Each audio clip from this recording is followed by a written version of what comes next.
अच्छा, ये जो टरबाइन है ये आपके पास रनर पड़े हुए हैं, ये रनर है, ठीक है, टरबाइन के। अब ये भी इसी सेटअप पे माउंट होते हैं, ठीक है। इस सेटअप में ये वर्किंग ऐसे करते हैं, ये वर्किंग ऐसे करता है, ये बेसिकली इसको हम कहते हैं कैप्लन। जो आपको बताया ना कि लो हेड्स पे ऑपरेट करती है टरबाइन, वो ये कैप्लन व्हील है, ठीक है। ये रनर है, जस्ट बाकी सारा सेटअप यही होगा, इसमें जस्ट आपका रनर चेंज होगा, ठीक है। रनर आपने यहाँ पे इसको हटाना है, इसको हटा के जो आपकी फ्रांसिस लगी हुई है इसको उतारना है, इसको उतार के इसका रनर जो है ये वाला आपने लगा देना, ठीक है। ये रनर लगाएंगे।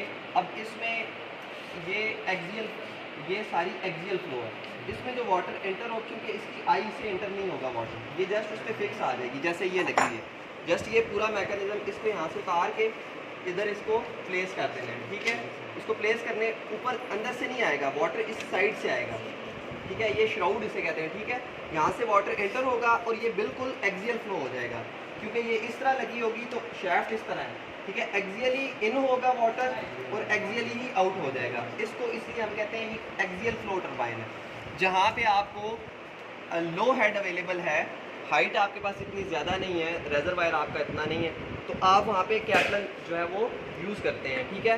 ये प्योरली रिएक्शन टरबाइन है, रिएक्शन फोर्स को यूज़ करते हुए ये आपकी टरबाइन जो है वो वर्किंग करेगी, ठीक है। इसको हम रिएक्शन टरबाइन बोलते हैं। इसके हमारे पास 3 ब्लेड्स हैं, एक ये 10 डिग्री पे है, अगर आप मैनुअल को देखें ना, स्टडी करें, उसमें तीनों का हमारे पास ग्राफ्स और आगे आपको उसकी आउटपुट पावर, इनपुट पावर, वो सारी रीडिंग्स में आपको दी हुई हैं। ये इसका 10 डिग्री वाला ब्लेड है,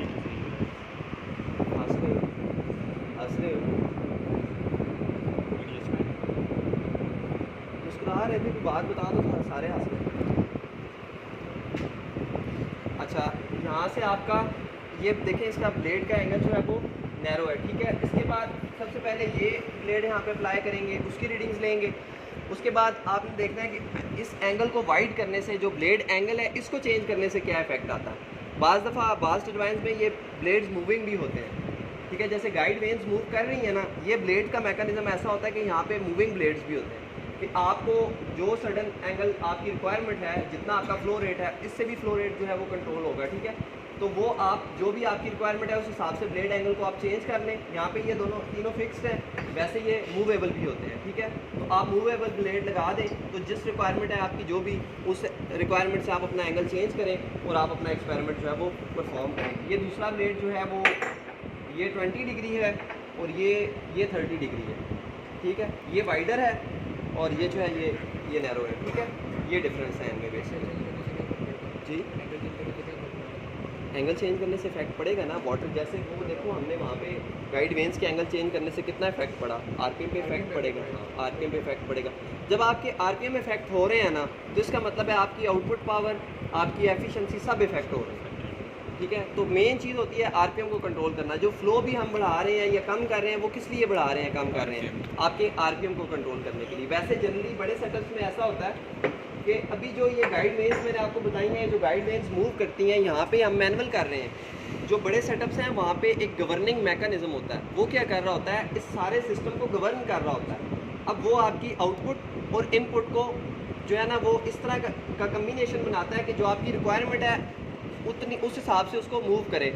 अब जैसे ही आपका लोड बढ़ेगा, दिन के टाइम पे लोड बढ़ता है, वो क्या होता है कि आपके जो कंट्रोल रूम है वहाँ पे आपके विकेट गेट्स भी वहीं से ऑपरेट हो रहे होते हैं, गाइड वेन्स भी वहीं से ऑपरेट हो रही होती हैं, हर चीज़ वहाँ से चल रही होती है। गवर्निंग मैकेनिज्म यहाँ पे लगा होता है टरबाइन में। तो वो क्या होगा कि आप विकेट गेट्स को ओपन करेंगे, वाटर फ्लो इन होना ज़्यादा हो जाएगा, फ्लो रेट जब बढ़ेगा तो आरपीएम बढ़ जाएंगे। अब फिर जब आपने दूसरा आगे फर्दर आपकी ये गाइड वेन्स लगी हैं, तो गवर्निंग मैकेनिज्म क्या करेगा, वो गाइड वेन्स को ओपन या क्लोज करेगा आपके लोड के हिसाब से, ठीक है। जब लोड बढ़ेगा तो गाइड वेन्स का एंगल ओपन हो जाएगा, वाटर ज़्यादा फ्लो इन होगा, तो आपके आरपीएम बढ़ जाएंगे।